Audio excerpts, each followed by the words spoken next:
There you go.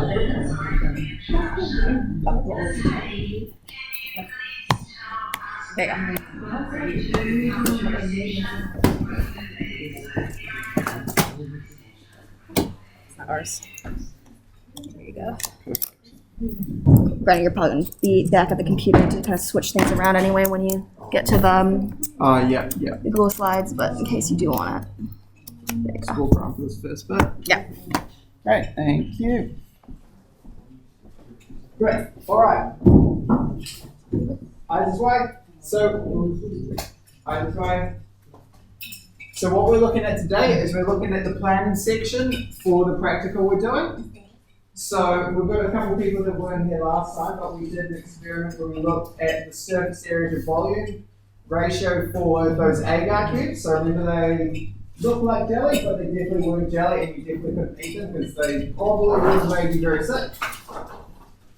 But we're looking at the planning section of it. So when I'm talking about the planning section of it, I'm talking about the aim, the hypothesis, and the methods. Okay, so we're going to be looking at how you do those today.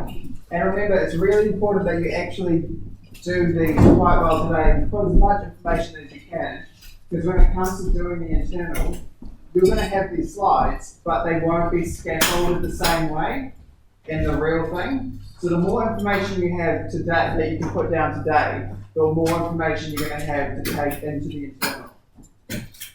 All right? So we're going to cover these things today. So first of all, I can write a aim and hypothesis. I can identify the difference between a dependent and independent variable. I can identify control variables and how they will be controlled. And then this one here is quite I've got to do some explaining because we've done two practicals now. We've done the dialysis one and we've done the agar one. So when we did the dialysis one, we had a control in it. Can you remember what the control was?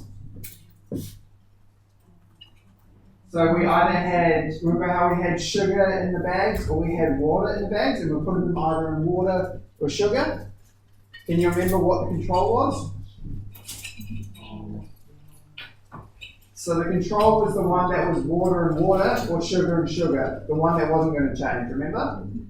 But this time when we did it with the agar, we didn't have a control, did we? Because we put them all in, we didn't put agar in just like straight water. It would have been a control, for example. It's very important. And also we did 3 cubes of each time, but for the actual internal, you need to do 4 different ones, okay? So it's going to be slightly different than what we've done. So we've done 3 different variables, 3 different, ranges, and we've done one control, but we haven't done them all together. All right, so it's going to be slightly different. And then the last thing we're going to talk about is writing a step-by-step method. All right? And so the methods are sometimes they catch people out because you think some things are obvious and you don't need to put them in the methods, but believe me, you get points for having as much detail as possible in the methods. All right?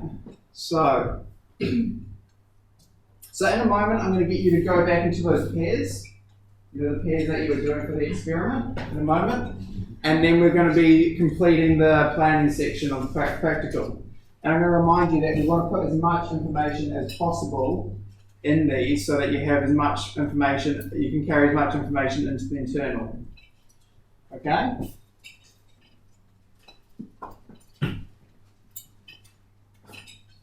Before we start, the teacher will clarify what you are aiming to complete by the end of the lesson. Yeah. So we want to know what we can actually achieve by the end of the lesson. That might just be me writing a very poor sentence. Anyway, Mr. Hall is now going to go on to the Google Slides to kind of run through what you guys are going to be completing in this period. Okay? And then don't worry about the last bullet point because we'll explain that later as well. Later. Yeah.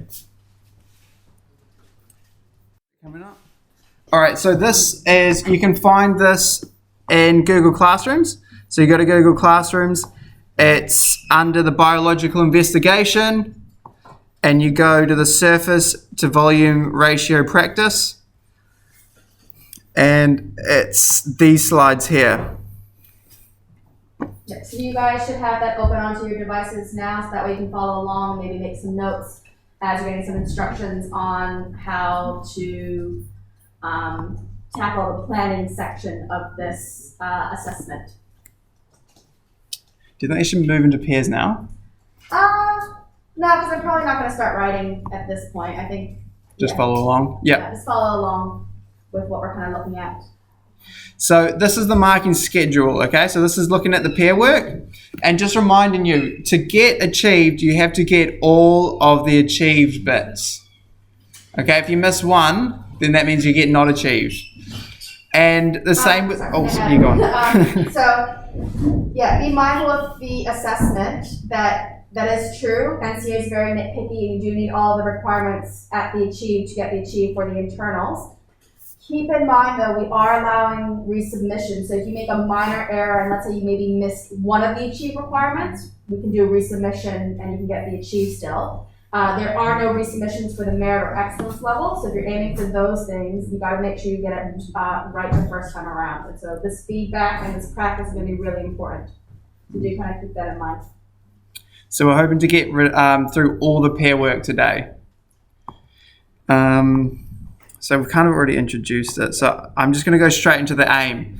So it's got the red box. So this is just for achieved.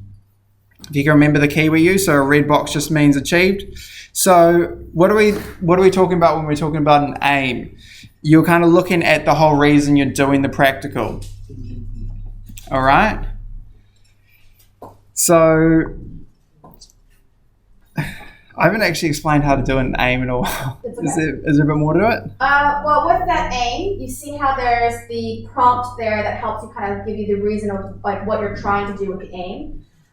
In this case, compared to the last one, in the last practice that we did, we gave you the aim already written up.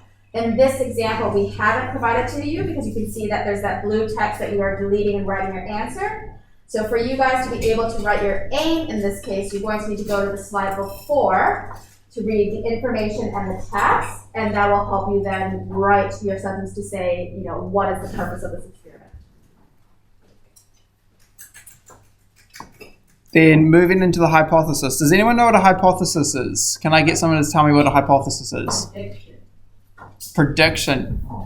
Beat you to it, didn't you? So yeah, it's really what you think is going to happen. So this is what you do before the experiment. So you're not thinking. This is before you've actually done the experiment and got your evidence. So this is what you think will happen. All right. So yeah, when we saw you guys in our previous lesson, we didn't really have a chance to fill out all the planning stuff beforehand. We would have filled out the hypothesis before you guys started, but that's okay because I wanted to make sure you guys got your data. To keep in mind with that hypothesis, again, we have scaffolded it for you. On the actual assessment, you won't be given any of that, but you can still access the older ones to see how to scaffold a hypothesis. In this case, all you need to do for this slide would be to highlight your prediction. And then looking at the variables. So can anyone remember the difference between an independent and dependent variable? I know it's written on the screen. So remember, the independent variable is the one we're going to change. So for this example, so what was the one thing that we changed? What was something that we changed? We're not going to tell them that because they're supposed to be writing that. Good point. Okay, so that's something we changed. The dependent variable is the one you didn't change. It's the one that you were measuring. Yeah. If you don't remember it. Yeah, the one you're measuring. Huh? What you were measuring at the end of the experiment. For your results. Okay? Yeah, and don't forget, there's also the control variables as well. You should be thinking about what did you need to keep the same. It's really also a good way to kind of think about where your errors could be. Again, this in the last example with the dialysis bags were provided for you. In this case, we have removed that information and you guys need to start practicing writing and figuring out what you would pull from this task. So we've got the materials here for you. I don't think that you need to add anything to that. That's complete, isn't it? Yeah. So that you can just leave that. But did you write that? Yeah, but the method. So the method, you can see that it's got a blue border around it. So this question is up to merit. Okay, and all the information here would probably get it to about an achieved. So what I want you to do for this one is I want you to leave all of this writing in here, but I want you to think about how you can be more specific. And when you're adding to this, just change the font to a blue color so that you can tell what you've added in. Remember that you want to have as much information going into this internal as possible, and we're going to come around and check. So put as many steps in as you think you need. All right? Be very specific. Yeah. Or if you feel that the steps that are on there aren't clear enough, you can add to it. Yeah. The main thing you're thinking about between an achieved method versus a merit method is an achieved method. Someone else picks it up and they have to ask you questions to clarify what the steps are. If it's a merit level method, I wouldn't need to do that. So do keep that in mind with the detail. And also be mindful that with that merit level, you should be talking about repeats and things like that, because then you can use that later, especially if you're going for that excellence level, to explain the validity of your method. So what made your method valid and made this experiment a valid test. And then for the diagram setup, so these are the photos that you took of the before. You know how you took some before and after photos? So just put your before photos in here. And then if you get up to this step, then you've got to stop because you can't work in pairs anymore after this. And that's how it'll be on the assessment as well. So you've got to start working by yourself. And I'm just going to be clear as well. So even though you're working in pairs for this, you both need to be working on your individual laptops to write your own report, okay? Because we're going to be marking each report individually. We'll know who your pair is, but if your partner has everything written in their document and you haven't made sure that it's in your document as well, you have handed an incomplete report. I'm not going to go looking for your partner's work for that. Just keep that in mind. Everybody needs to be working their document. But obviously you can discuss with each other about what you want to put in there. Great. So we're going to be coming around helping. And so at the end of, once you've done each slide, just come and get either Miss Garlick or I to come around and check what you've done to see what you see how you've gone. So do that on each slide so we can really keep coming up with you. Yeah. So I'll jump in and just kind of point some other things out. So yeah, when you guys get a slide done, please call either Mr. Hall or myself over to see you. The reason why is because I want to be able to give you feedback. We'll both have our computers, so that way we can type into the Google Doc and give you the written feedback and oral feedback, so you have it in 2 places. So that way, especially with that written one, you'll be able to access it on the actual assessment. Don't resolve any of our comments and things, because that way you can still use it on the internal. You want to be able to see that feedback. You want to basically know where were your mistakes, where did I trip up, so we don't make that mistake again. Okay, because you're still learning, it's going to happen. The other thing to keep an eye on when you guys are working is go through and use this checklist just to make sure you've hit all the requirements, because like I said, NCA internals are very nitpicky and you need to hit everything. So this is a good way to double check, have I filled in all the slides I need to? This is the only stuff you're allowed to do in pairs. We as teachers will also use this as a means to comment, to say, yes, we saw it and we know you're at that level. No, we haven't saw it, you need to work on this.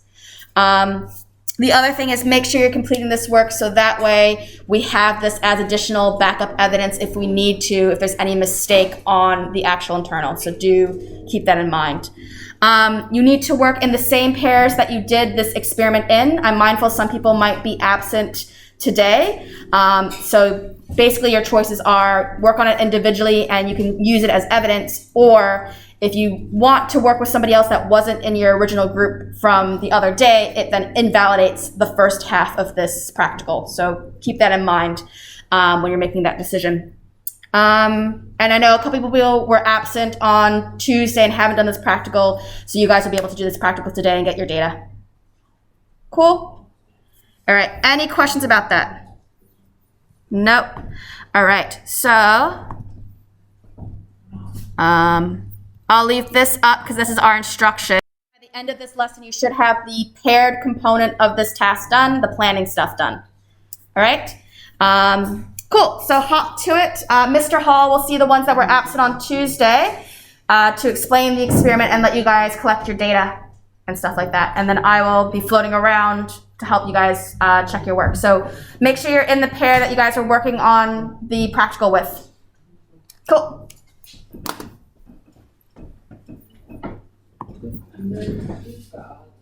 Coming over. All right. Hey everyone, can I get your attention just for a few moments because I notice you guys are having a hard time with your hypothesis. So I just want to kind of tie back to that surface area to volume ratio. So remember we had 3 different cubes. We had a 3 centimeter cube, we had a 2 centimeter cube, and we had a 1 centimeter cube. This one was the big one. This one was the teeny tiny one. That was the middle size. So when we're thinking about surface area to volume ratio, we need to think about that calculation that we are doing. So that's why we were doing them for the do nows. I wanted you to calculate the surface area, and I wanted you to calculate the volume of each one of those different types of cubes. So we had the 1 centimeter cube had 6 centimeters squared as the surface area, but only 1 centimeter cubed as the volume. That 2 centimeter cube had 24 centimeters as the surface area and 8 centimeters cubed as the volume. The 3 centimeter cube had 54 centimeters squared as the area and 27 centimeters cubed as the volume. So even though the surface area is larger in this 3 centimeter cube, you have to remember that what we are thinking about isn't just the surface area, we're also thinking about the ratio it is to the volume of it. So you take the surface area and you divide it by the volume, and that's the surface area to volume ratio. So even though this cube's larger, it actually has the smallest surface area to volume ratio because that's a much bigger cube. So that's what you're looking at with that surface area to volume ratio. So the 1 centimeter cubed is a surface area to volume ratio of 6. The 2 centimeter cube is a 3 ratio, and the 3 centimeter cube is a 2 ratio. Are we good? Does that help kind of clarify? So, do you want me to repeat it, Julia? Yes? Okay. So, when we are thinking about these cubes, we're thinking about the small cube, the medium-sized cube, and the large cube. Right? Now, there's 2 things we need to calculate from these cubes. The first thing we need to calculate is the surface area. So what's basically the outside component of the block that's touching the vinegar. The other thing we need to calculate is the inside volume of that cube. So what's the total amount of matter that's there? And we're basically seeing, based off of that surface area that's provided, how much will be absorbed and what's going to be absorbed the most, what's going to penetrate the cube the most. So when we do these calculations, these are the different surface areas for each one of these cubes. Now it makes sense that the biggest cube has the most surface area because it's bigger, it's larger. But as that cube gets larger with the surface area, it's also going to get larger with the amount of volume that is inside that cube. So there's more cube there that it needs to penetrate. So when we do that ratio, we take the surface area and divide it by the volume, surface area to volume ratio. And so when I did that 6, I divided by 1, the surface area to volume ratio of that small cube is 6. When I go to make my cube a little bit larger, now my surface area to volume ratio has halved. because it's a bigger cube. I have more volume there.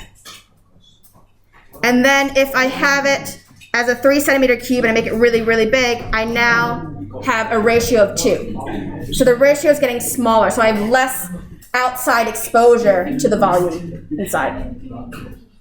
That's why when we were thinking about the demonstration I did at the beginning, where we had the same cube but I cut it differently. We had one that wasn't cut, one that was cut like 2 or 3 times, and one that was like finely chopped. And that finely chopped one was able to absorb that vinegar the fastest because it had the greatest surface area to volume ratio. Does that help a bit more? Okay, cool.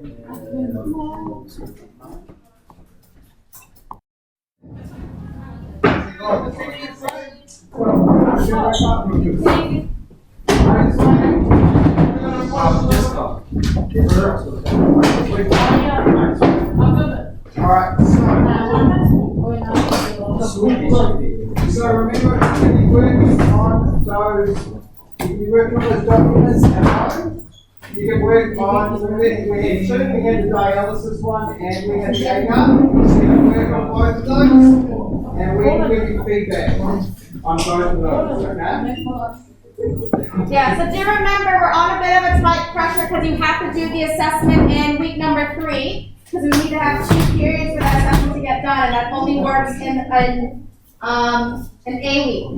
So make sure you're completing those practice ones. You have 2 practice ones, and that's 2 possible spots we can give you feedback on. What else did I want to say? Close my windows and wipe down my tables and put up the chairs. Obviously, don't put up the chairs. Oh, wipe down the tables. You're not going until those things are done.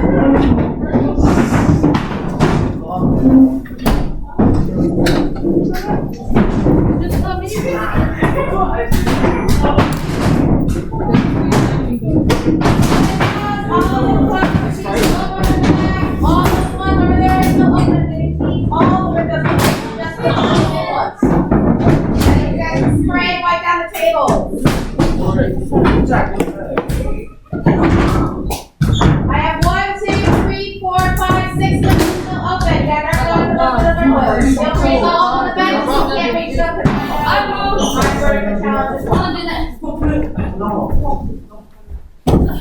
Right here, my microphone. You guys got this.